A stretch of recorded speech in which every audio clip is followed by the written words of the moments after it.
Also,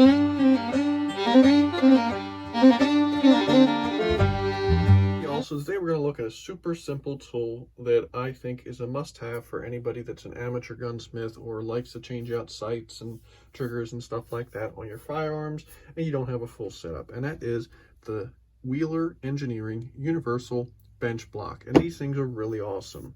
What it is basically it's a third hand. As far as I'm concerned, if you own a set of these punch dies and you own, one of this non-marring brass hammer, you got to own one of these.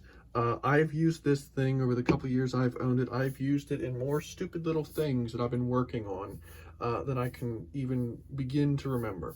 Perfect example, right? So here's one of my Smith & Wesson revolvers. A couple of them I've changed the sights out on. This one I haven't.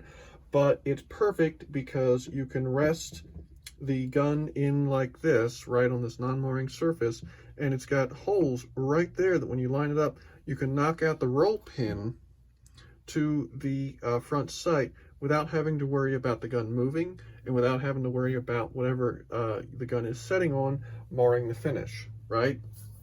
So you want to work on your 1911. These blocks are mostly designed to be used with like 1911s and handguns. I have used them on rifles, right? But say you want to work on your 1911 slide. Your 1911 slide fits pretty good into like this. So if you were working on your front sight, that's easy. Again, if you wanted to knock out your rear sight, you can rest it in here. Try to remember all the different ways it fits in.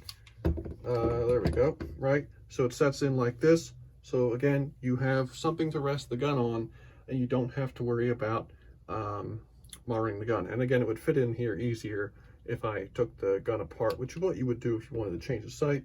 But I'm just kind of showing you guys for reference.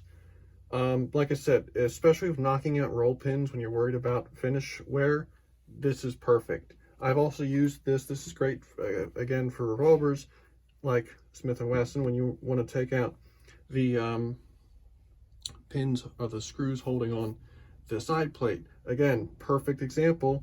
Set it in the thing. You've now got a stable surface to work on it without worrying about it sliding across the table when you're trying to work on it. Basically, it's the next best thing to having a full-on vise, which you can actually put this in a vise. Again, it's, urethane, so you can stick this in a vise and use it like that, but I like having it on a bench, usually just on a rubber pad so it doesn't slide around. But yeah, like I said, just for 20 bucks, these things are super simple, and I highly recommend if you're someone that likes changing out sights and stuff and doing minor little things to your gun, it's a must-have. Like I said, I have unfortunately scratched a gun or two before I had it, trying to do just basic stuff, and now that I have it, it really is a lifesaver. And the great thing is, like I said, it's even good for rifles. When I was working on my tactical Henry lever action project, we won't get into that, it was nice because this spot was big enough, I was able to rest the receiver of the rifle in it like this, and was able to work on installing the rail without having to try and prop the gun up somewhere, so I didn't have to worry about it getting marred. But yeah, just a super simple little thing, 1,000,001 uses. I don't want to have this run too long, but if you start looking online, there's a million uses for these little things. Just a really awesome little tool and something I recommend for having on your workbench. If you have any questions, feel free to ask them, and have a good day.